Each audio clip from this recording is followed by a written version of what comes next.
আসসালামু আলাইকুম।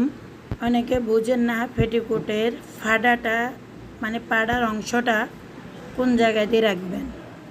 এটা আমরা যে বড় এক ফাট, ছোট দুই ফাট, ছোট যে কোনো এক ফাড়ে আমরা ফাড়াটা রেখে দিলে আমাদের ফাড়াটা আমাদের মানে কোমরের এক সাইডে পড়ে, এতে সুন্দর দেখায়।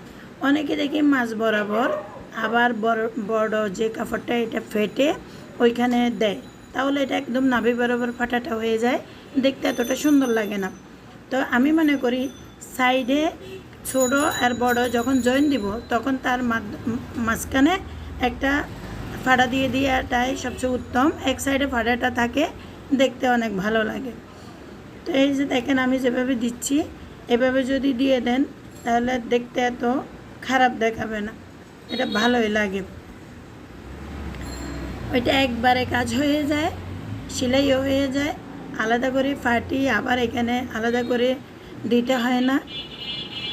এই যে দেখেন আমি এখানে 2 ইঞ্চির মতো ফাটা রাখছি, বেইলে 2.5 ইঞ্চি ফাটা হবে, তাহলে 4 থেকে 4.5 ইঞ্চি ফাটাটা হয়ে যাবে সুন্দর। এই যে আমি এখান দিয়ে দিলাম, উপরে ওয়াইস বেল লাগাবো, মানে বেলটা লাগাইলে এখন আমাদের ফাটাটা যোগ হয়ে যাবে। উপরে 2.5 ইঞ্চি আর নিচে 2 ইঞ্চি বা 4.5 ইঞ্চি।